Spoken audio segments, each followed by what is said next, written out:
ready. Okay, you're ready. Okay, welcome. Call to order the Wednesday, October 29th, 2025 regular meeting of the Aspen Pitkin County Housing Authority. We'll start with a roll call. Okay. Francie? I Francie? am present. Great. Scott? Present. Carson? Here. John? Here. Christine? Here. And Peter? Here. Thank you. All right. Are there any agenda amendments, additions, subtractions? Hearing none. I got one, Go ahead. One quick one. I would just ask that we spell my first name with one T. Oh, God. Should I screw that up again? It's all I'm right. It's sorry. common. I got And then double L. too many L's, not enough T's. I get it. Got it. All right, and we will move to public comment. Anyone, please come on up. Hi, I'm Robin Whitman. I have been here. Is Want me to sit? yeah, you can go ahead and have a seat. Is that microphone turned on? The light on? Is it on? Yeah, There it's you go. on. There you go. Okay. Hi, I'm Robin Whitman. I've been here part-time since '89 and full-time since 2005. Working remotely, I have owned a recruitment company, so I never qualified under the 15 under qualification, which I understand and which is correct. The reason I'm here is I had thought about something when I saw the article in the Daily News about the empty units you had at the Aspen Country Inn, and that it was costing the city money because they were vacant, and you were having a hard time, probably for the first time ever, finding people that met income requirements, et cetera, et cetera, et cetera. So I didn't know if it might make sense for somebody like myself. I've been involved and active in town in many different ways, and would love to continue. So I don't know if it made sense. That's the only reason I saw it, and I thought maybe it would be mutually beneficial. Maybe not just for me, there might be one or two other seniors in the same position. I meet the income requirements. So it was the thought that I had, because I know it said that the city was paying taxes, and it was, sort of depleting that fund. So that's really what sparked me being here today. So there you have it. I would love it if they could work something out, and it might be good for the city as well. So. Thanks, Robin. There you have it. I know we did have a discussion on that, and I think we did lower the hours available. Do we Yeah, still I have saw vacant that. units? We have a list that we're working through, Okay. and they are not all full, but we have an active list. You do? of folks. Okay. That's the only reason that sparked it. That's the only reason, because you're right, as should be. So it was always lousy for me and great for everybody else, so I get it. Thank you so much for coming in. I mean, it's, Yeah, it no, is. it was just a thought, so. Certainly. I mean, and I think, the board, I mean, our goal here is we definitely don't want empty units. Yeah. And so I would, I'd say that we've already made an adjustment from 1,500 hours I down know to you 1,000, have. right? Yeah, I saw that. To see if that does anything, I would suspect that if we work through the list and then still end up with vacant units, that there will be additional discussions where we'll look at ways to get those units occupied, because certainly in Aspen and Pitkin County, with as much of a housing demand as we have, vacant units isn't doing anybody any good. So. And I understand that, Yeah. and I've always, and I've been involved in Democratic politics, and I've been involved with many things, both volunteer and not. And, it was just a thought, so. Well, I sincerely appreciate you coming down and sharing your comments with us. Terrific. Thank you you. so much. Appreciate the opportunity. Thank you, Robin. If I sit for a little bit? Of course, please. Okay, so we will move to Board of Directors comments, and we will start with Francie. Francie, I love the pumpkins. Thank you. I have no comments. Happy Halloween week. Nice to see you all. Thanks, Francie. Peter? Just a question if the affidavit is on the agenda and see if that's gonna come up or not, or if now's the time to ask for an update. As far as an update? Yeah. It's not. Percentage completed, is that what you're looking for, or data? On the last meeting, they said next meeting we would get a presentation on the affidavits because it was close to being complete. I think the actual presentation of affidavit data is still a little bit out. We're still combing through those. I can say that we're starting to do one additional physical mailing, as well as starting to draft notice of violations for those that have not completed the 2025 affidavit. Okay. So, Is that, just curious, the typical time frame? It went out in April, and then violations go out this time, and when? I think it was only 2 years ago when we actually folded it into the violation process. Before that, it was, we're going to take you to court if you don't do this. But, we figured using the established procedure probably made more sense. So we did that 2 years ago. But yeah. and it takes, unfortunately, it takes about a year to get all of them back. Okay, So great. we're still getting folks that are saying, oh, we didn't see it, or oh, we completely forgot to submit the documentation. And so But it's that- still a work in progress with people. I mean, that's what Yep. our point is trying to get people to comply. And that is ultimately the plan, is if they don't comply, then notice of investigation, yeah. notice of violation. I mean, the plan is, that's the process. But If they NOVs don't are being provide- drafted. They were being drafted yesterday. I saw a draft of one, so we're going All right, forward. thank you. Excellent. Christine? I don't have any reports. I have a question kind of that came up at council recently. They wanted us to bring back to APCHA board to just confirm was that that HOAs have adequate and quality insurance. I'm going to leave it at that. And just to make sure that, are there any safeguards in place? I mean, that is, exploration of that topic is on the work plan for this year, and we are going to be reaching out to HOAs to get some of that information. But yeah, it's a problem. Okay. And we're trying to measure that problem. Okay. Well, we don't know if it's a problem yet. That's a good Sorry, point. That's a we good don't know point. if it's a problem. That's a good point. HOAs have to have insurance, but we haven't seen those policies. Right. So we have to work with the HOAs to try to get at those policies. Okay. That is a much better way to frame it. Can I just ask, piggyback on that? So going forward, can that sort of be like the affidavit where the HOAs are required to submit their insurance every couple of years? We can't ask that of HOAs? I mean, we could try to put it in a document, but the affidavit is required in the deed restriction and the APCHA regulations. Requiring an insurance policy from the HOA would have been likely done in the HOA covenants and those docs. But we can look into it, and Tom, I'm going to let Tom. Yeah, it's likely, it's covered by state law and by the covenants, but we don't regulate HOAs. Yeah. We don't have any jurisdiction over how HOAs are operated. The deed restrictions are about individual units and the use and occupancy of those units, so HOAs are beyond our jurisdiction, basically. Can I just ask you then? So what was the council's concern if we have no jurisdiction? Like, I understand it's reason to be concerned, but if we don't have any, Protecting an asset. so is it, so yeah, do we have no liability, but it's an asset, we have no jurisdiction over the asset? Well, they're an organization that manages the units.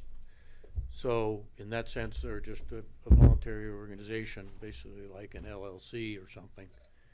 To the extent that they own common elements, they're a property owner as well, but we don't regulate them in either aspect.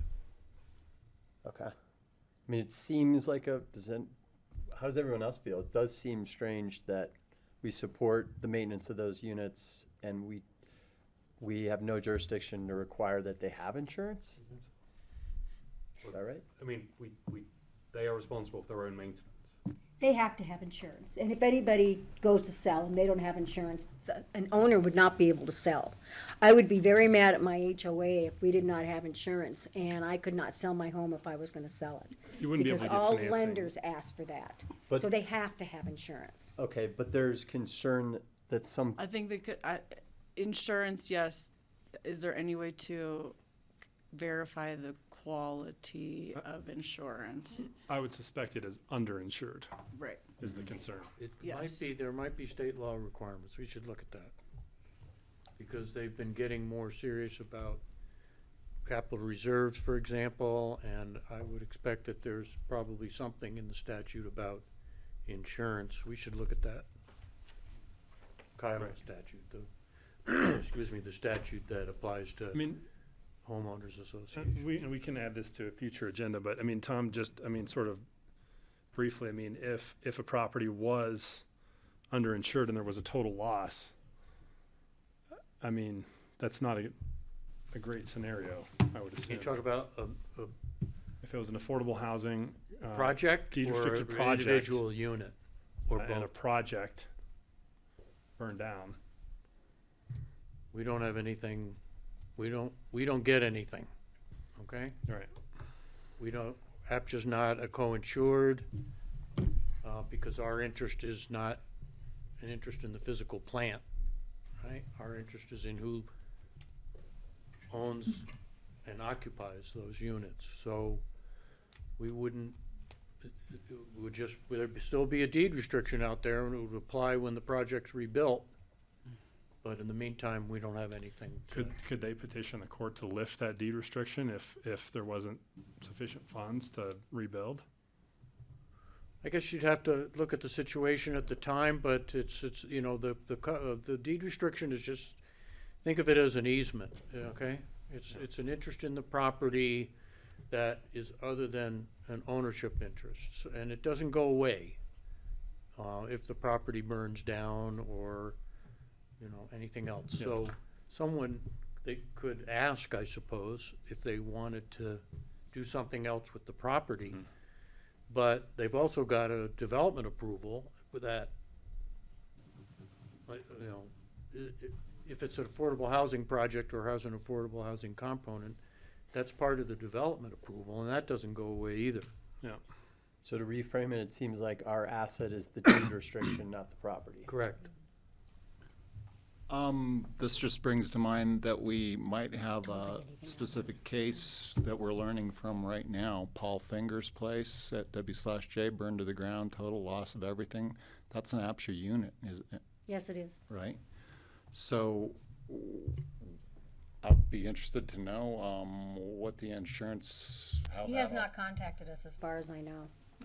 He actually, I ran into him on the street a couple days ago, and he asked me if he was supposed to notify you, or if you already knew, if APCHA already knew. We knew that the home that there was a home there, and then somebody had told us that one had burnt down. Right. But That's he has pretty- not contacted us with any information with regards to what his plans are on that property. Is it a single-family home? It's a single-family home. He did say so far his experience with his insurance had been pleasant, and Great. That's good. he's always been an upbeat guy, but he seemed to be handling the situation really well for losing everything. Wow. Anyway, I think there's something we learned from this situation that we can apply to what we're talking about right now. Sorry to Yeah, interrupt no, you. thank you for your questions. That's all I have. It'll probably be a resale price issue if he's rebuilding. Right. I think it's That's- RO. I think he's in an RO. Yeah, that makes sense to me. I'm not sure what class he's in. John? My only other comment would be about the recent article about the Vail housing. It struck me how universal the issues are, and how some of the people quoted in the paper were concerned about making too much money because they would hit the ceiling for their income cap. And anyway, again, that just strikes me how universal these housing issues are across the board. Scott? No comments. Okay, and I have one that kind of dovetails in with the insurance discussion. So just to share, I had a conversation with somebody that lived in a project that we did a capital reserve study on, and I was at a birthday party for my son, and it came up of APCHA did a capital reserve study, and as a result, my HOA made a large assessment, and so I've been telling everyone not to. Don't let APCHA do a special reserve study or capital reserve study. And so, I went back, I looked at the report with Matthew, and I mean, it looked to me like this was a HOA that needed significant needed significant capital expenditure. And so just kind of in thinking about this, I think that something I would really like to explore is if there are ways for APCHA to incentivize the individual owners of the units to sort of have their HOAs look at building up capital reserves. So if if somebody has, if an HOA has, they have adequate reserves and they're reserving for their future needs, I mean, is there a way that APCHA can incentivize the individual unit owners to make that decision? And so that's just something that, as we kind of talk about the capital reserve issue, that's something I would like to explore, just as a way to sort of a carrot to help people make the right decision within their individual HOAs, and perhaps something with insurance. That's something that we could also explore as a part of that conversation, because at the end of the day, I mean, if the easiest solution is for the HOAs to have adequate insurance and to do the necessary capital repairs within their HOAs, and for APCHA not to have to get involved. And we had a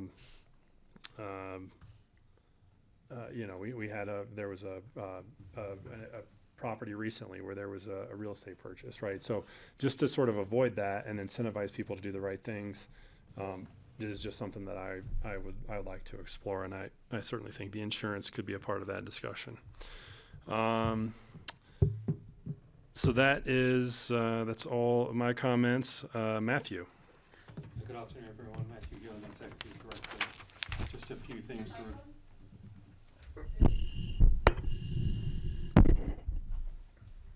few things to go over. Thank you to John and Scott for going to the HOA coffee a couple of weeks ago. I thought that was a great event, and we will be continuing to do that kind of activity, develop our relationships with HOAs. The next HOA learning opportunity is November 12th from 11:30 to 1, and that's on budgeting for your HOA.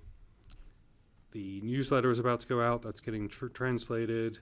Matthew, can I ask Yeah. what was the turnout like, and did you get any feedback that was? We had a lot of good discussions. I don't think there was sort of general feedback, and it was probably about 10 people came through, so not a huge turnout, but also I think that we had some very deep conversations. Scott and John enjoyed talking to the owners, and staff also had some good discussions with them, so they know who we are and what we can offer. And I have told Matthew too. I would just say if there was one that was done after work, just to get more attendance, I'm happy to attend something like that. I mean, I think if we could do something like that and have the option for people to attend virtually, I think that could boost attendance as well. We've got one. We do have a virtual one coming in. We are definitely trying to mix up the times to make it available for people as possible. I thought it was really valuable. Talking to Natalie Travers and the issues out at Stillwater was really eye-opening on what's gone down out there. I'll also say that we had one homeowner who came in irate and ready to fight and left with a smile on her face because we had the right people in the room to address the concerns that she had in terms of renovation and capital for improvements on her property. And so just kudos all around for the projects that we're working on. And I would just say the insurance issue and the capital reserve issue, the reason that those are linked is oftentimes people make the choice between, repairing their roof and a higher coverage limit. So they're linked. Sorry, Matthew, go ahead. And then Liz and Emily were at the Housing Colorado conference last week, and I think they got a lot out of it, both in terms of stuff we can apply, but also just meeting their colleagues from around Colorado. And the City of Aspen budget process is just wrapped up. I've been there. I've seen a lot of City Council this month, and that is just building off the discussion we had in the summer, and then the formal adoption by the APCHA board will be at the meeting in December. And that's all I have this evening. Thank you. Thanks, Matthew. Cindy? We add again, probably 2 or 3 for sale units on a weekly basis. There are still signups for our rental units that I suggest people get on our website and sign up for those. It's APCHA.org, and you go to available units and you'll be able to see what's for sale and what's for rent that we manage. And if you have any questions, you can also contact us at the office. Thank you. Can I ask if there's, I know we don't track the data of where people move when they leave APCHA units, but. Ownership units, we ask them. We do not force them to tell us where they're going. Yep. But that is a question when they fill out the listing contract checklist list as to where they're going, if they're moving out of state, if they're bought another deed restricted unit, if they bought a free market unit down Valley or whatever. So we do ask that. We do have some of that information we can provide to the board. That would be wonderful. Thank you. Can I ask another question? Sure. Sorry. I know this is out of the purview of the board probably, but related to lumberyard, I imagine it's the city that's going through this process of deciding licensing the units or who has priority of the units. And I wondered if the APCHA board will make a recommendation to the city based on our knowledge of, the current housing stock and who's in need and trying to do the right-sizing program and things like that. I'd say that's not something that we have been discussed or that we have discussed here. My personal opinion on that is we're not building it, we're not funding it, and I think that falls squarely within the responsibility of City Council. If City Council were to ask us to do that, I think we would certainly, that's a discussion we could have, but I don't think that that's something that we would undertake without that question being posed from City Council. Feel free to jump in. Hadn't crossed my mind personally, but I'll take it back to the rest of the board. Or Well, we're having the work session on that next week, or in 2 weeks, so we would, I don't know if the window has closed unless we wanted to push it potentially. I don't think we want to do that.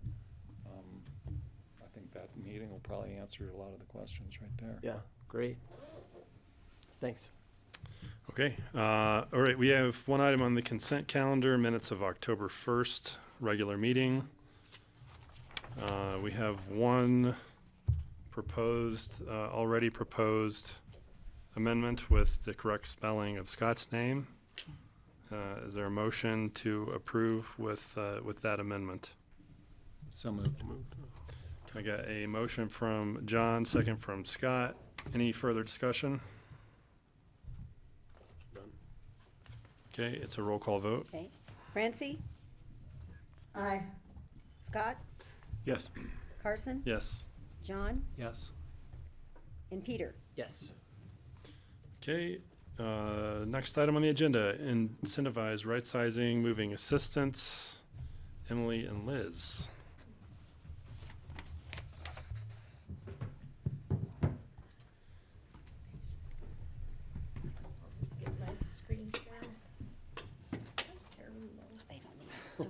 You want to switch, Shorty?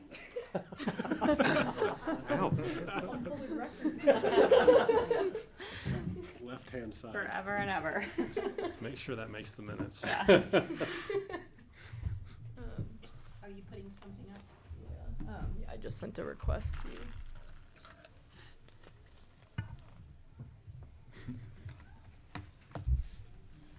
Okay, I'll try again.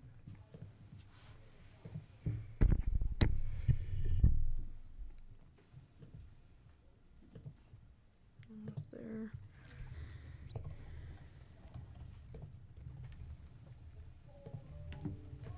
Okay, so right sizing. So today we are continuing a discussion that the APCHA board had back in July about right sizing in this moving assistance program.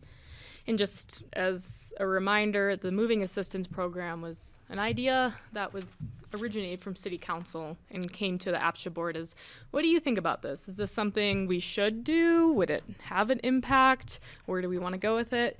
And then, so I'm going to talk about that briefly, but the bulk of today's discussion is really about right sizing. And for the right sizing discussion, we put a lot of thought into this, even took kind of a step back to just look at right sizing as a whole, because we kind of landed that it's kind of a tricky subject. Right sizing was first brought up years and years ago, and we just kept saying, oh, we should do this, but not really utilizing data from the inventory and beyond to see why or what's going on actually. And so today we're going to bring a bit of data, some of it data that you've requested, and some of it just to really inform the trends going on in the ownership inventory, but also why right sizing has some barriers to it as well, and to talk about that. And at the end of the day, we know that there are families who are trying to grow, figure out how to stay here and have houses to grow into, but we also know people are aging in place more, and people want to stay in the home that they raised their family in and be able to have their kids visit the place that they grew up in as well. And so there's a lot of values tied into the conversation as well, which is also why we landed on it being pretty tricky. But we'll show a lot of data to just talk through that, see what's really going on. And today we don't really need an answer either of here's what we should do about right sizing, but I hope this data and conversation at least just helps you all frame right sizing and what's going on in a different way too. And so here's everything we're going to talk about. It'll go. So first, we'll actually do the moving assistance program. Just again, give an overview of what that would look like, gauge any reactions, but then we can come back to that at the end. And part of this is like, we're trying to keep that separate from all the right sizing information, since it's two completely separate programs. And then we're going to go through a bit of data. Welcome to ask questions throughout that. And then tie that data to right sizing. Why are there barriers, or what should we be considering if we were to have a more effective right sizing program? Because as a reminder, that was first launched in 2023, and we've had 2 or 3 swaps that have taken place. And then we'll talk about what staff recommends doing and get some direction from you all as well. So as a reminder, here is this idea that was brought up, the moving assistance program. So the real goal of it is maybe there are some APCHA homeowners who want to leave the program but can't afford the cost of moving. Moving's expensive. It can cost a lot of money. Or maybe their APCHA home price doesn't really align with free market prices and wherever they want to move as well. And so it's completely optional, cash incentive. Could be needs-based, only helping those with financial need, because there's probably some homeowners who are financially capable of moving. So some pros of it, maybe it could help some owners. Maybe it would open up some units for new owners to get into APCHA. But we just think there's a lot of considerations with it. First of all, it's money expended that doesn't really create new units. That's a concern. With opportunity costs, what else could we use those funds for in other ways? Capital repairs, maintenance, other types of programs. And then also we just think it's really hard to actually know how many people would take it up. What's the amount needed to have an impact? There's a lot of questions on that as well. So I'm happy to answer any questions about it, but otherwise I just wanted to talk about this quick, and then we can move into the right sizing conversation. Okay, great. Keep going then, because this is where the bulk of it is, and we're going to show a lot of data that maybe will help also you think about the moving assistance program as well, but a lot of it's just to show here's what's going on in APCHA in the ownership inventory, and yeah, why right sizing is tough. So, and as a reminder, this is what right sizing, how it shows up in APCHA's strategic plan as well. It's says to provide options to optimize right sizing, which in some ways we do have an option, so that's been achieved, that those who want to downsize could swap and buy each other's houses, right? But we also know it's only been taken up by 2 or 3 homeowners in the last few years as well. And so we can talk more about that. So here's the data we're going to go into next. We're going to look at age data. What are the age of owners? And how does that compare to state or national trends as well?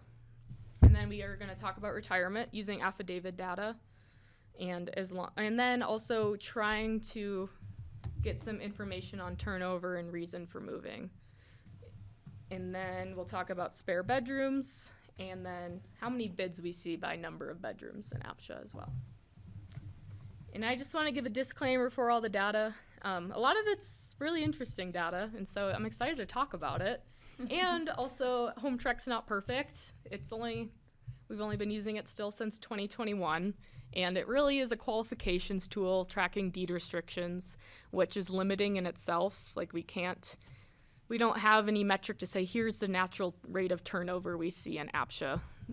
So the best I can do is pull some data to try to make inferences based off, but those are just the limitations. And it's always tricky because the data in there really captures points in time too. So when someone moves into APCHA, that's now their address. We don't know where they came from. When they leave, we don't really know where they went. So it's just the nature of the data. But I think a lot of it's still really interesting, and maybe we'll even raise some new questions too. And I'll just add, if that's okay. Yeah. It'll take time, some of the questions you ask, to build the data to answer those questions in HomeTrack. So I think like over time, some of those things HomeTrack might be capable of, but as of now, 4 years of data for some of the things isn't enough to say what the exact turnover rate is. And because it's showing, like Liz said, the point in time, sometimes looking backwards is hard, but we are trying to add and improve to it. So. Yeah, definitely. It's ongoing. And so here's some age data. And so again, while this isn't directly like about right sizing, it's related. And so what percentage of our owners are 65 and older? So this is based on current affidavit data, which we don't have all of it back, as we talked about earlier today too. We're still waiting on some responses, but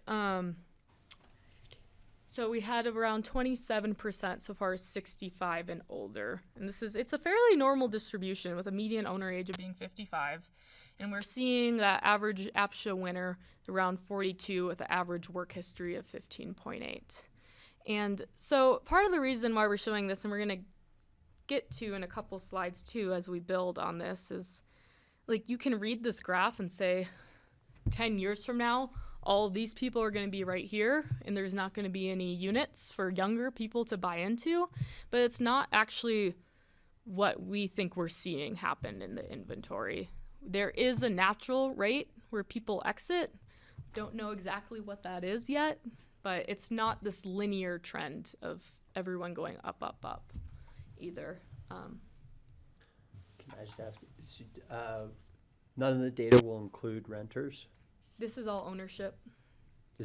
Do you feel there's any value in understanding the rental versus the ownership, or?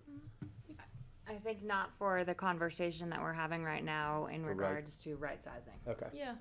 Yeah, especially because also rentals are just different in that you have to meet occupancy, but you can retire in your rental unit as well. So Yeah. So now just comparing this to some state data. Here I have average age by county, Pitkin County, and then some of our neighboring counties as well. And what we're seeing is in 2024, the U.S. median age, which is the same thing as actually Scott had in the memo that you gave to the board recently, is the median age of home buyers in the U.S. is 56. Up 2021, it was 45. So it's been going up a lot. This is a national trend. So it's really interesting to see that APCHA really aligns what's going on in the state national level. I think it just feels or can be intensified because we have the smaller inventory, smaller community, different dynamics going on than the free market allows. But we just know, as I show here, that 75% of adults, this was an AARP report, are saying that they wish to age in place now. More and more people in our community are choosing to remain in their home as they age. And so as a reminder, so we see U.S. median age of home buyers is 56. Recent APCHA numbers, it was 42. And we did see, like, when Burlingame came online, it was a little bit of a lower average age than usual. But I think it's just because we had a more units that became available, so more people had the opportunity to buy. So it is interesting to see this trend that's at play. So that top one should say, is it homeowners or home buyers? Home buyers. So But the other one's, sorry, go ahead. No, sorry. Go ahead. No, I'm. Oh, yeah, I see what you're saying. So this is people who are buying. Yeah. This one, I mean, sorry. Let me say. So these are our owners' age distribution. Here's our average winner. So people who are buying APCHA homes, their average age, and this is for buyers as well. We're still 1 year younger.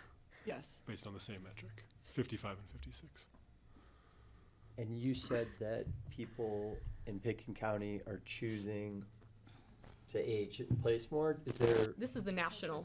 Yeah, this isn't like a stat from specifically Pitkin County. And we don't know in our housing program if people are choosing to age in place longer.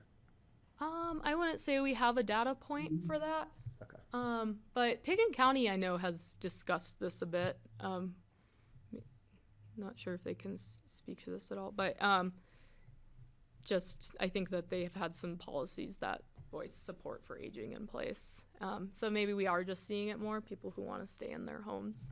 I'm not sure if it's here more or not, but it's just a national trend. Mm-hmm. I would say that there's probably a connection between the cost of housing in the market and accessibility to the market and this trend that we're speaking to. I don't think that there's necessarily causation, but maybe some correlation here. So any amplification of those trends that we might see locally would probably be the result of the amplified real estate market here. Yeah, it's intensified, right? And actually I talked to a few folks at Housing Colorado about this too, and it's interesting to hear how other programs are thinking about this. And even communities who don't have deed restricted units are seeing a mismatch of just families being able to afford larger units to grow into. And so someone said, they're like, well, if you do anything about this, you'll be on the front end of it. And I was like, great, that's good. But even though I was hoping to hear all your ideas, so. But when you said that on that chart, this isn't going to be linear, the 50 or the 27% of people aren't just going to move here. There's going to be some people that move out. If people are aging in place longer, won't it be more linear? I mean, maybe it's more of a curve. Okay. So I maybe a think quadratic. Liz has some exciting data to come, and I think what we have seen, and she'll speak to this, is that all the numbers that we had been throwing out and whatnot, we're not seeing. So 5 years ago, and Liz, I don't want to steal your thunder, but like when we were starting to get very nervous about what it might look like, that's not proving to be accurate based upon what we're seeing. So yeah, no, definitely. And so like while more people are aging in place, there are still people who choose to move. And so it's not just every single person is, people, and we have some more information on that, as Bethany said too. And another piece of this is retirement. So again, this is affidavit data from current, but we are still waiting on quite a few to get back to us. And we do ask about retirement in this as well. And as we see, 13% have reported retired, and that's compared to the 27% who are 65 and older. So in our community, and also, again, nationally, more and more people are working into retirement age. And so they're not necessarily the same. A lot of people are working in our community. And in 2023, we had thought maybe 10% of owners were reported as retired. So it's gone up a little bit, but not by a ton. And Emily sent this to me. We found an article from 2018 where a previous APCHA executive director said 20 to 40% of our APCHA housing would be occupied by retirees in 2025. So it's showing like the trend that we've thought might happen really isn't happening as well. And so overall, we just think this data is really interesting and really important to any conversations about right sizing as well, to show we don't fully know what the trend is, but it's not as strong as we've maybe previously thought. And I can wait till you finish taking notes too. And any questions about this as well, happy to answer. But otherwise we'll keep going. I have more. There's more excitement. It was really interesting getting to work with a lot of this information and like tie it together. Can I just ask on the 13%, so is that confirmed by the tax documents? It's a that question on the affidavit So that they're it's selecting, Okay, self-selecting, saying I'm retired. that will be confirmed by the tax documents, they, Confirmed that they're of retirement age, or confirmed that they're not actually that working they're too? not actually working anymore. Yes, and I would imagine that a few likely selected retired who actually are still working. Just 'cause Okay, it was easier, potentially. Yeah, or we're seeing a lot of people, they work like really part-time. Like some of those folks maybe put semi-retired, but just involved in the community in other ways too. All right, the next round of data focuses more on turnover and trying to piece some of that out. So here's just what we've seen for ownership sales by year. So we're averaging like 62 sales a year right now. So while we can't say, here's how many people just leave APCHA necessarily, because some of these people could just be moving to a different APCHA home as well.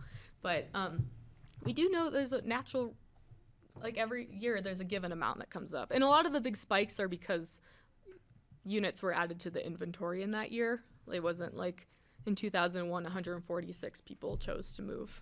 So, and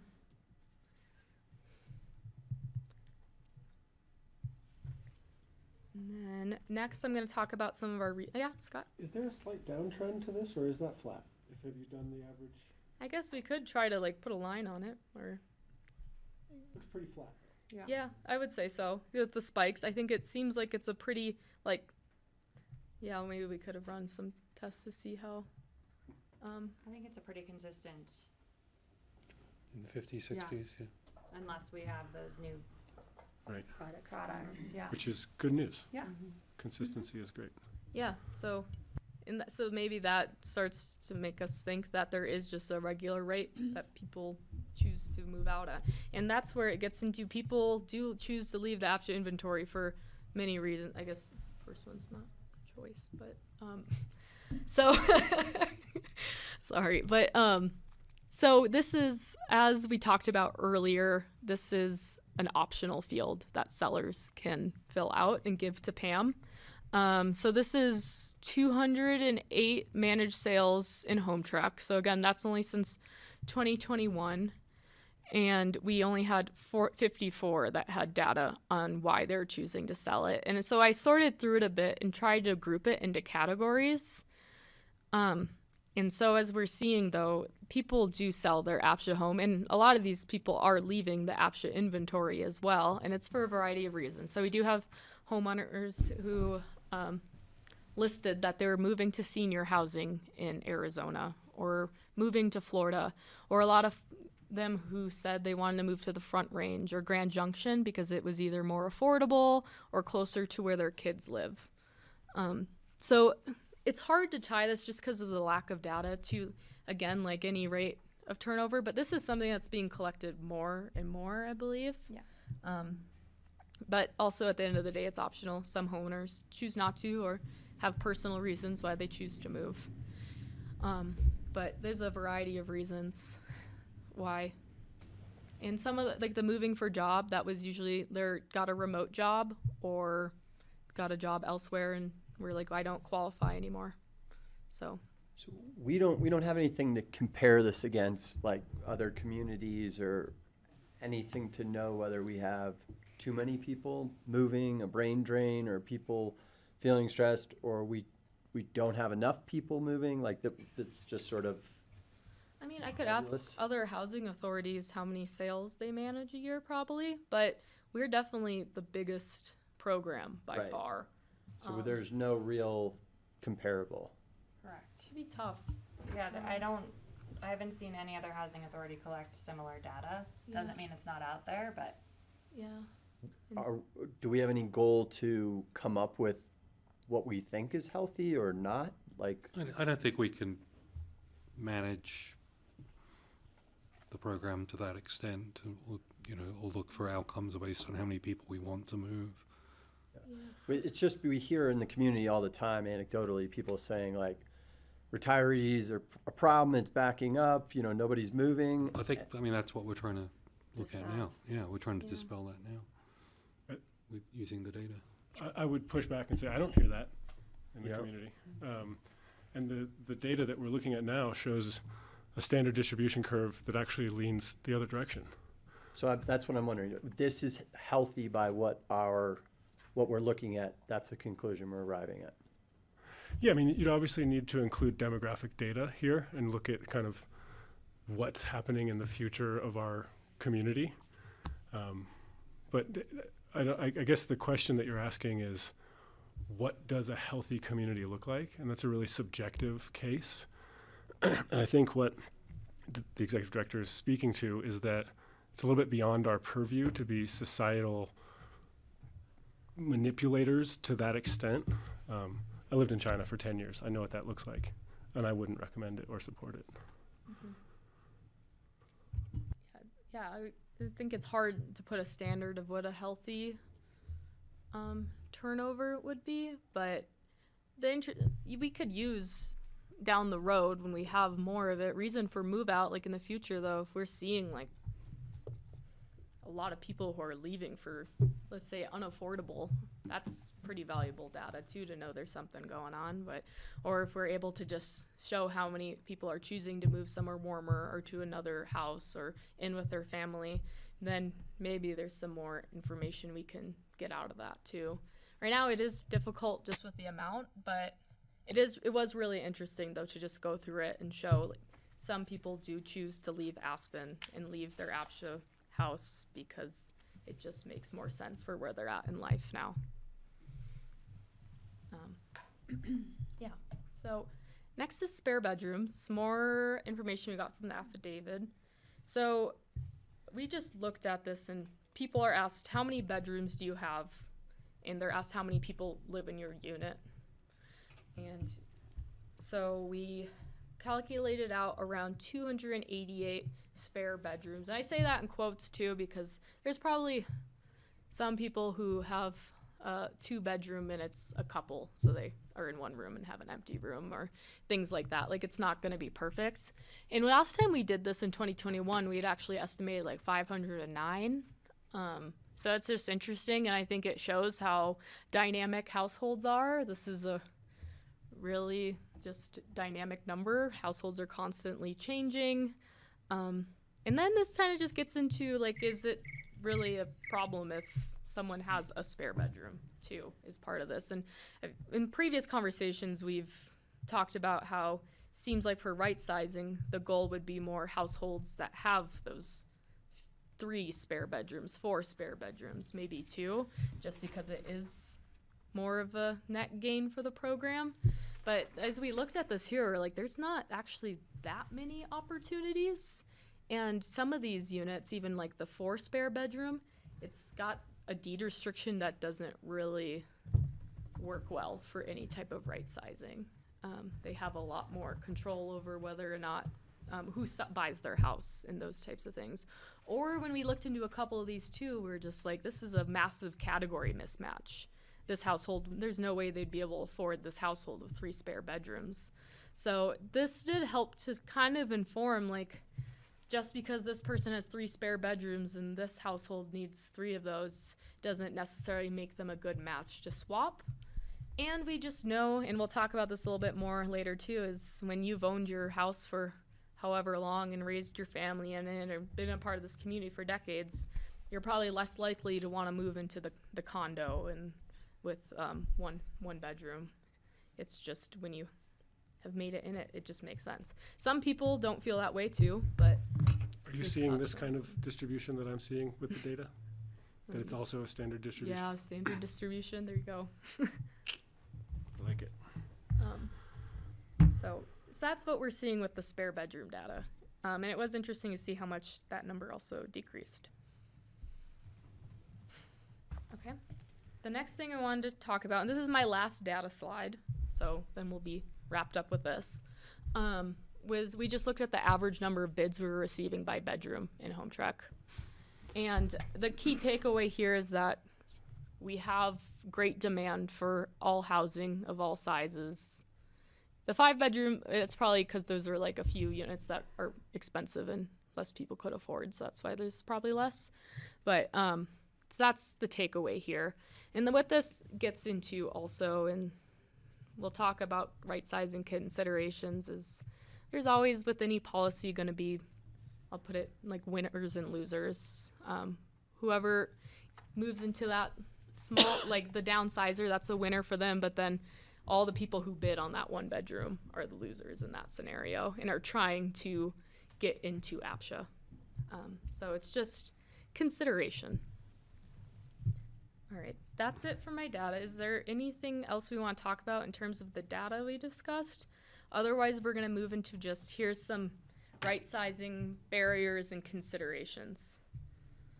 Well, based upon the data, it doesn't seem like there's a need for the program because there aren't many spare bedrooms. So it's just people. Yeah, is that a fair assessment that if there's only 54 units that have spare bedrooms out of 1,600? So it's probably not a program worth investing time in if it's such a small issue. Right, especially because it doesn't lead to furthering the housing stock, and there's no additional bedrooms that are created, really. It might be an area for us to explore ideas on incentivizing filling those bedrooms. But otherwise, I agree with you here, Peter. Yep. Yeah, there are other ways to fill bedrooms than right-sizing, but yeah, I think it gets into a lot of values too, and just like again, like we do hear from people who are trying to find houses to grow into, but it's just hard when maybe there's not that many opportunities for it either, or we force things, right? And I wonder if the income caps are a factor in that as well. We think there's some affordability dynamics at play too. Right. Okay. And so that's where it just gets into also like, and this is just to get us all thinking about why right-sizing is not an enticing idea. Like if you were a homeowner, right, like free market homeowner or APCHA homeowner, and you lived in a 3-bedroom unit, retired, live in it alone, your mortgage is completely paid off, why is it not a no-brainer to right-size? Or what would it take for you to be interested in downsizing as well? And so, yeah, we just wanted to bring that as a question because we were just trying to put ourselves in the shoes of all of our owners too and think through like, here's why you don't want to move into this smaller unit. And how that, thinking through that exercise might help understand where to go with a right-sizing program. And so, yeah, and you're welcome to answer this. Otherwise, on the next slide, I also have my list of considerations that we came up with, too. So, Francie. Yeah, I think you hit one of the nails on the head, and that is that if you're a homeowner and you've lived there for a while, even though it might be efficient for you to move to a small condo, it's just not the lifestyle that you've built for yourself, and so it's hard to picture. I mean, you know, I live in a house, and I can't even, it's a free market, but I can't imagine leaving this for something smaller. It's not big or anything, but I think you're right. I think people become attached to their homes, and they're their homes, you know. It's more than just a house, it's their home. Mm-hmm. And so I think that is an impediment to right-sizing. Yeah, 100%. And so we talk about that here, and that, like, we'll give an example from the HOA coffee morning. We talked to an owner at Common Ground, and he was just so proud of their property and all the work that they've put into it. and the people that he lives, like his neighbors, sees it at his community. And so people who have been here for a long time, they're just really proud of their homes and can see it. Yeah, why would I leave? Yeah, and at the end of the day, also, downsizing's not necessarily financially neutral as well. Like, let's say, like in the case of a rental, and if someone's paid their home off completely, then it's like, now I'm going to start paying rent and things like that. Or or just the cost of moving can be pretty steep or feel emotionally intense as well. Do you have any data on the number of families that are in APCHA housing? I mean, we could say how many people have over a certain number in their unit, but I don't think we have like a metric that says like this is a family or this one's not a family. Yeah. How do you define family? I guess. I was going to say, how are we defining that term? I don't know. I don't have kids, so Children having under the children. 18. Yeah. Okay. I would say like people who have kids that are under 18. Okay. I don't think so. And then there's the actual burden of moving. Yeah. I mean, the dread of it, the physicalness of it, and the emotional ties that you have. It just makes moving hard for people, especially when you're older. And that being said, like, we also know there's a few people who do want to, like, we have, where is it? Like, we had one person who said moving into APCHA rental, and we had one person who said downsizing. So there are some people, it's just not that many, and it's because there's a lot to consider when it comes to downsizing. And again, like I did some just research and was reading about all the people who live in free market who don't want to downsize because it doesn't make financial sense necessarily, or they're not ready to move until it's because of health issues or other family, or want to be somewhere warmer because it's hard here in the cold. So, and then other considerations that's just not necessarily barriers is, as I said before, there's significant demand for all APCHA housing. In Snowmass, they have a super priority for households downsizing. And I think that there was a bit of people who were really sad when they lost that lottery to someone who got that super priority to move units. And in some ways, people who have longer work history already have priority if they wanted to bid on a smaller unit as well. And then spare bedrooms, always a moving target. Someone could have their kids move back in. Bedrooms are filled. There's a lot of dynamics. Or maybe take up Aspen's program, Aspen's Ski Co., of getting a free ski pass for Turns for tenants. Yeah, that one. Yeah. Yeah, which is something we could consider too. Like, we do have a policy that those taking a leave of absence, is it every year, have to rent out the bedroom? You don't have to rent out the bedrooms currently if you take a leave of absence. Okay, I thought but it you was could different. look to do a regulation change to require that. Yeah. That program housed 200 people last year or the year before, so it's a pretty significant amount actually. The Ski Co one? The tenants for turns. Oh. And we have allowed APCHA owners to qualify for tenants for turns. Cool. So we've worked with Aspen Skiing Company on that. Maybe we could help promote that a little more or something too.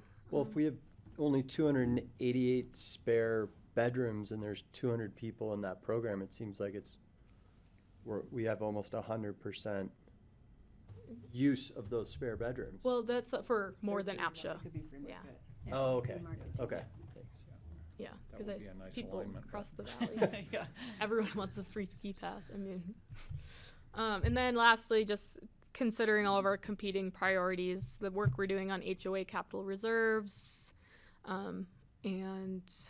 so it's both just the costs, like if we're trying to fund programs and thinking about the best use of funds, or same with APCHA's been purchasing other homes and scraping, replacing at Woody Creek. It's just that opportunity cost. And also staff time too. How much do we want to spend working on some solutions to right sizing versus other topics? And so that gets us into where, after going through a lot of this data that we hadn't looked at in aggregate before, we really think the option that we have in place maybe is a good option to have, because it's giving an opportunity for those who want to downsize to do so.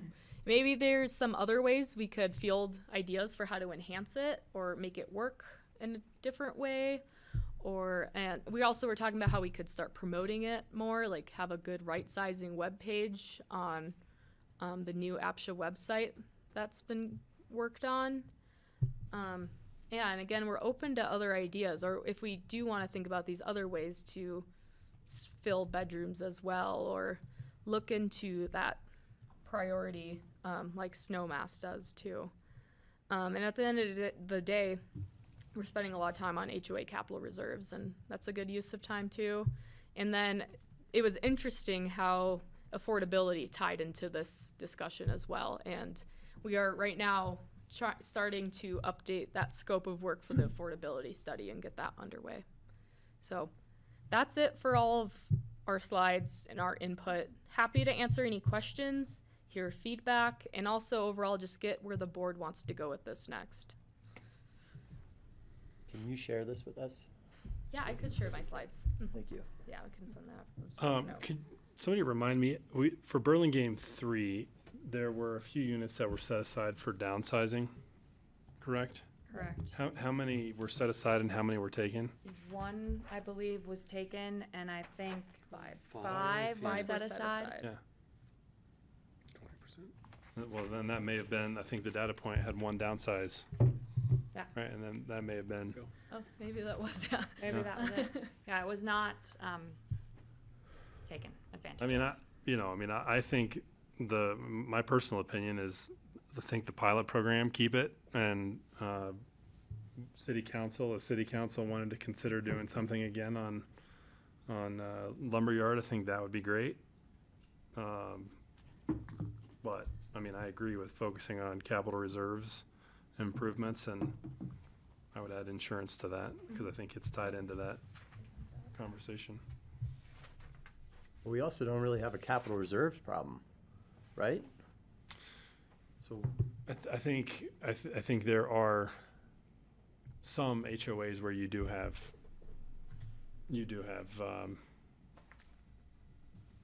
okay. We have some unknown unknowns, because we had some that didn't participate, and that's a pretty strong incentive not to participate if you're aware of that problem in the first place. I think the problem was not as bad as we anticipated, but That's it's a good still way a to say it. problem that we need to get to the bottom of. And especially with that conversation over coffee and donuts, again, Stillwater comes to mind. They haven't really been doing any capital reserves, and they need some work done now. I would agree with staff's reading of the situation, that I think having an option on the table, keeping the pilot that we have, and maybe not injecting further time, energy, or money into this is maybe the best path forward. I do note that there's probably space for us to promote APCHA's involvement with the tenants' returns and to explore ideas for us to further incentivize filling of the bedrooms. But in terms of right-sizing and downsizing, I thank you for the data. I enjoyed it as much as you did. Yeah, maybe we could see about putting tenants' returns in a newsletter or social media or something like that. Or just so maybe owners know they can also rent out bedrooms. Yeah. I know when Aspen Skiing Company originally did the press for it, at least last year, they included APCHA as being open to the situation, so we can reach out to Ski. We even got, I was even quoted in Powder magazine, wow. that was quite a bit last year. I haven't heard from them this year, but we can reach out to them to see how we're doing on that. That's pretty cool. Matthew Gillen. That is pretty cool. Congrats. Frame that one. I hope you saved the printed version. I did not. I did remind. I also forgot to tell everybody I was a lift stop at Beaver Creek back in the day. That would have gotten more. Eco-friendly. Can I ask you, you said that Home Track's been since 2021. We have 4 years of data. Is there any data that you're going to start collecting going forward, or when you feel confident in you have a large enough sample size or you have the right data? Just curious more than anything. I can talk a little bit to that. Like, one thing I was referencing is I can see in Home Track right now, like, if somebody's moved within the the system, like from one unit to another, but that data is really incomplete. And some of our data, because there's just so much going on in there, we're like updating it as a unit turns over. So it's like more data's going in as the unit turns over maybe, and then we'll have that. But some of that is going to be slower uptake as some units don't turn over that quickly or whatnot. But we're trying to put more and more in there and identify areas that we might need to focus on. But yeah, that's definitely an ongoing process for us. Thank you. Mm-hmm. I would just say Everybody. Oh, thank Thank you. you. I would say anecdotally that I have spoken with residents who do have spare bedrooms, and they've explored the idea of renting them legally through the APCHA protocol, and it doesn't make financial sense based on the limitations that we have for that. I'm trying to find Like the they go numbers. over the category? Yeah, well, how we cap the amount that the owners can charge. So if the owner has actual expenses still and has not paid off their mortgage, they can submit all of their mortgage statement, their insurance, all their electricity, their gas, and work with APCHA to come up with the amount, Okay. which is 100% higher than what the APCHA regulations say. Okay. So if the mortgage has been paid off, then most likely the regulations is what the number is. But if the mortgage hasn't been paid out, the number that they can come up with us is much more, because they can add $50 to all of their expenses. So $50 a month. So like if their mortgage is $2,000 and cable is $200 and electricity, and we can add it, we just keep getting up to their rental rate. Okay. The tricky part too is, though, if it's a 3-bedroom, we divide that number by 3, because that tenant only has access to one of the bedrooms hypothetically. Interesting. And so it does break down, like it's not all of their expenses, because we don't want them to have the windfall of recouping everything. I want it to be a profitable venture. Yes. Yeah. So, but if they have access to 2 of the bedrooms and that's what they're renting, they can charge 2/3 of their expenses. So Okay. we try to work with them on that. Maddie, our qualification specialist, is more than happy to page through everything. And we don't allow cleaning expenses to be accounted for, but Do you include dues, fees, Yes. capital reserve stuff Yeah. as well? all of it. Great. I've got some people who I'm going to be That sending sounds your way. Right. sounds like an excellent topic for the Housing Matters column, sort of pulling that together, reminding everybody that we can do it. Yes. And Here, how here. to. Francie. Thanks, Carson. I'm just checking back to make sure I heard right. So after you've recorded all your expenses, you're only allowed to charge $50 more to have somebody rent a room in your unit? So all of your expenses plus $50. So if your expenses totaled $2,500, we would say $2,550. And then divide that by the number of bedrooms. Or What do you what's mean? in our Divided by regulations, the number of whichever is bedrooms? greater. So we divide it by the number of bedrooms, Francie, because if you're only renting out one room of your unit and you are still occupying the other 2 bedrooms, for example, if it's a 3-bedroom, then you shouldn't be allowed to charge a tenant all of your expenses. You should only be allowed to charge them a percentage of those expenses. But I would say it's definitely an imposition to have a renter in your unit, and $50 a month is like token. No, It's no, like- no. It's not. What she's saying is like, she's saying like if your total expenses were $2,950, you could add $50, and then your total expenses would be $3,000. And if you had a 3-bedroom, then you could charge $1,000 a month For each bedroom. for each bedroom. If you're renting all 3. Does that make sense? Yes, and we have an Yes. owner that has a 4-bedroom and usually rents out 3 of those bedrooms. So Okay, so if you're just renting out 1 bedroom, then you can rent it for all of your expenses plus $50? You get 1/3 of your expenses. If you're in a 3-bedroom Yeah, renting 3-bedroom, okay. renting 1 bedroom, you can rent it for 1/3 of your expenses. And it's Okay. it's also based on if all of your expenses, like you've paid off your mortgage, and it ends up being where your expenses are $300 or whatever, it's all of your expenses plus an additional $50, or what's in our regulations for that size unit and that category unit, whichever is greater. So if in our regulations for two-bedroom unit, say you can charge $2,000 and your expenses are only $1,000, you can charge, instead of $500, you can charge $1,000, because that's what's in our regulations for that size of a bedroom, or for that size of a unit. Yeah, thanks, Cindy. This board is down one member because someone chose to leave a deed restricted house. Oh yeah. Maybe John was in that data. So people definitely move. Yeah, definitely. So I can ask Matthew maybe to send you all the slides after this.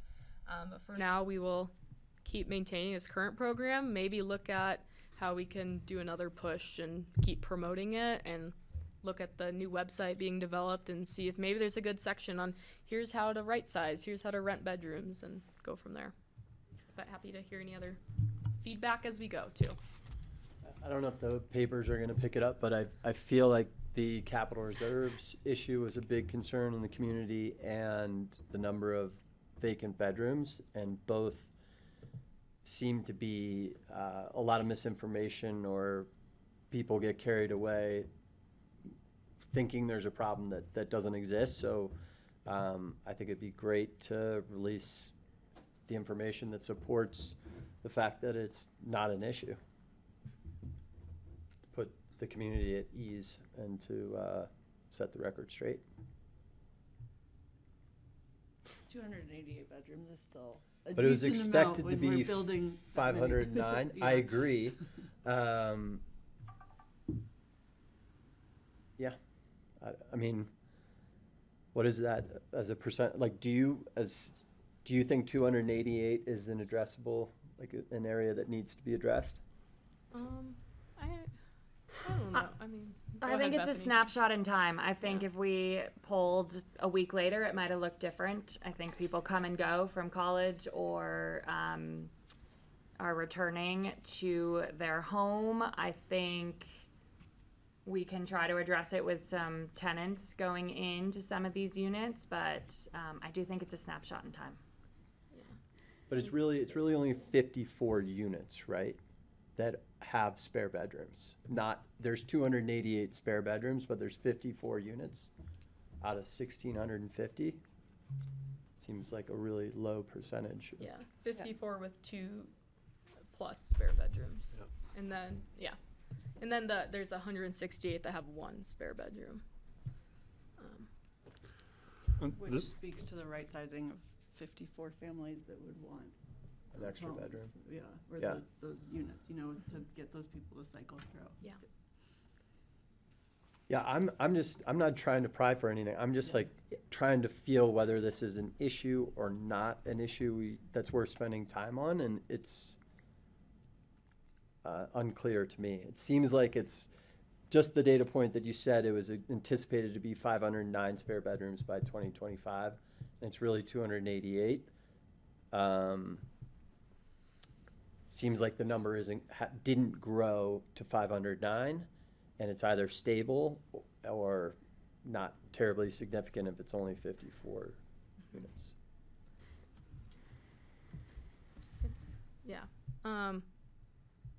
Yeah, I think there's just a chance it goes up and down, right, on any given year, but Yep. I mean, this is why it was so tricky, like you were saying too, Christine. Like, it's just, there are families who are trying to grow so that they can stay here. It's just trying to figure out how to make it work, or maybe those units will eventually become available. So happy to talk about it more too, but that's where we landed on it and why we were like, this is a tricky issue, and there's a lot of values tied into it as well, and that's where we're at. Thank you for all your hard work. Yeah, thank you. Yeah. I'll send these out, and you're welcome to send any questions that come up. Thank you. Thank you. Thanks. Okay, next item on the agenda, we've got executive session. Who wants to read all that? Scott does. That's delegating. That's a good share. I can read it. You want to do it? Oh, if you're doing it, go ahead. We're just doing executive session pursuant here.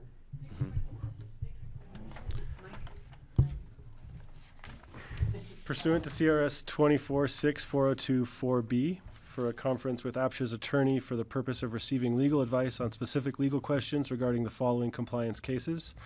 McIntyre versus APCHA, Colorado Supreme Court, case number 2025 SC330. Silvino versus APCHA, Pitkin County District Court, case number 2024 CV30034. APCHA versus Robertson, Pitkin County District Court, case number 2023 CV030097. Highlands Villas versus APCHA, court case 2023 CV030067.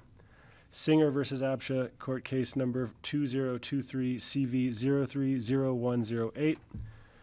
APCHA Valley Hospital and Moore Family PUD, and 724 Vine Street. Okay, you've got a motion. Is there a second? I'll second. Second. Is there anyone that we need to invite into this executive session? Staff only. Staff only. Okay, just a note that there is one item on the agenda post-executive session that we will return for. And with that, we will do a roll call vote. Okay. Francie? Scott? Here, present. Carson? Yes. John? Yep. And Peter? Yes. Okay, we'll take a quick break to clear the room. Before we turn off the recording, in accordance with the Colorado Open Meetings Law, since this executive session is for the purpose of attorney-client communications, it doesn't have to be recorded. The executive session does not have to be recorded. Thank you. Okay, we're going to take a short break to clear the room.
GrassRoots, and what's on GrassRoots is music. She can't hear this. Otherwise, it's not exactly.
using the green thing on the screen. I don't see the green thing on the screen.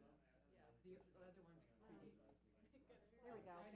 Got it. Well, somehow I was like, this was Oh, God, yeah, no. That one's getting close.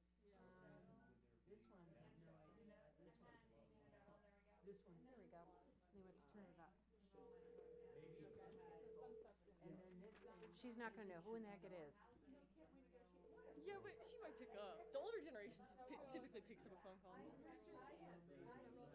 And I sent her an email. She didn't answer my email either. Oh, God, yes. Did you hear those comments? Yeah, call her on your phone so she sees you're calling her, and then tell her I'm gonna call you. Yeah, and like, I think speakerphone typically, like, I feel like we always just personally call her. Like, whatever works, I just know I can't do anything. So, okay. If we're sad. Can we tell her?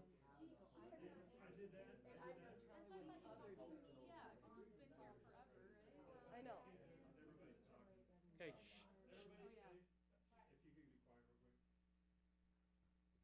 Hey, Francie, Yes. we're gonna try and call you on your cell phone. Okay.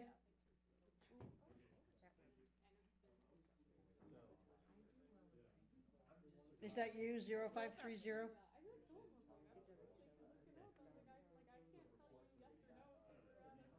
Or you could just keep talking to her on Zoom and you can do this so it doesn't echo.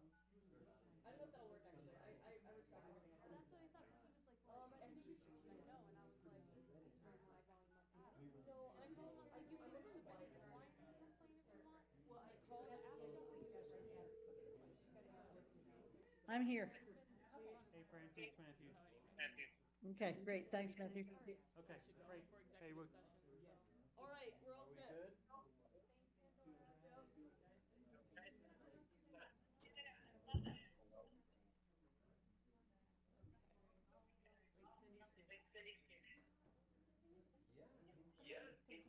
Computer is on now, so I definitely. Computer is on. My computer's on. My computer's on.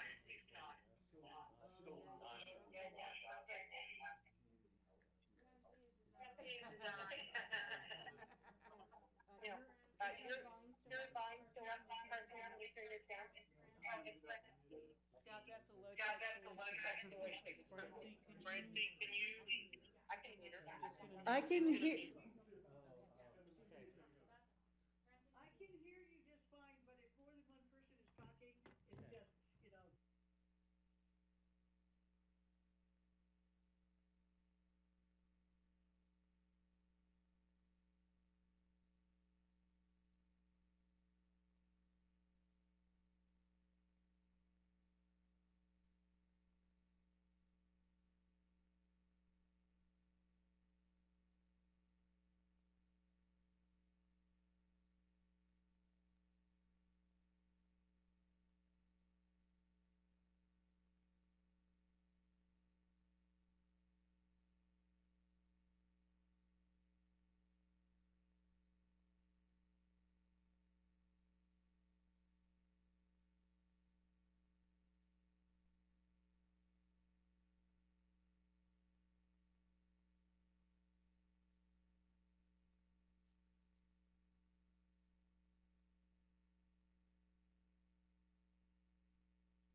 progress. Recording stopped.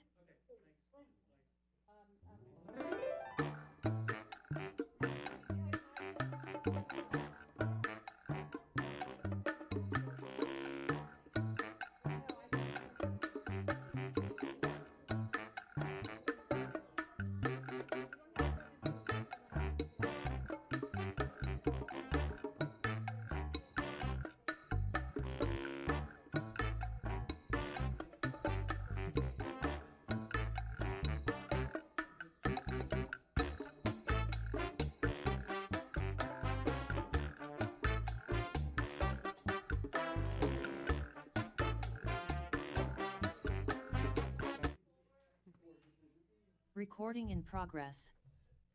Protocol jargon. Back from executive session. Welcome back. We're back from executive session.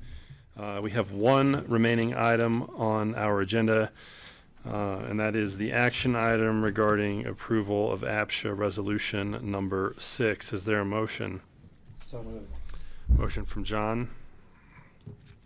Will I give you a brief rundown on this? Sure. Okay, so for the benefit of anyone who might be listening, short summary of what's already in the packet. The property involved is a Moore family PUD and deed restricted units that were prioritized for the Aspen Valley Hospital employees. One of the units was sold to owners who are qualified employees but not employees of the district. The district raised the issue with APCHA. This fell through the cracks because of a deficiency in the home track system that's now been corrected. The purpose of this settlement is first to provide for an amendment to the deed restriction on the Moore family PUD to provide legal descriptions for the units that are prioritized for AVH. There are only general descriptions in the deed restriction now because when it was adopted, the units had not yet been constructed and didn't have addresses, property addresses. It was overlooked to go back and provide detail on the deed restriction, so that's what the amendment to the deed restriction does. It doesn't do anything more than reflect what's the ownership scenario that's been in effect since Moore family PUD was approved. The other part of the settlement agreement is to provide to Aspen Valley Hospital until they get back a unit that was improperly sold at 104 Cinnamon Court. They will have available to them 2 units out at the Woody Creek subdivision. These are properties that were purchased by APCHA, and new modular homes are in the process of being placed on them. The hospital has agreed that they will accept these units in lieu, for the time being, in lieu of the priority on 104 Cinnamon Court until such time as that property becomes available. So that's what's in your packet. That's what you're being asked to approve. Staff and I recommend approval. Thank you, Tom. John, you made a motion. Would you like to? I guess the motion is standing. We need a second. I'll second. Okay, so we have a motion, a second. Any discussion on this? I just want to thank Tom for coming up with a working solution to this problem. Thanks. Staff had a lot to do with this. Thanks, staff. So roll call vote? If there's no further discussion, we will move to a roll call vote. Okay. Francie? Yes. Scott? Yes. Carson? Yes. John? Yes. And Peter? Yes. Now, meeting to adjourn. Motion carries. That is the conclusion. Is there a motion to adjourn? So moved. So moved. Second? Francie. Okay. You ready? Okay, Francie? Roll call. Yes. Scott? Yes. Carson? Yes. John? Yep. And Peter? Yes. Yep. Sounds good. Okay, adjourn Thank you all. 6:37. Thank you. Recording stopped.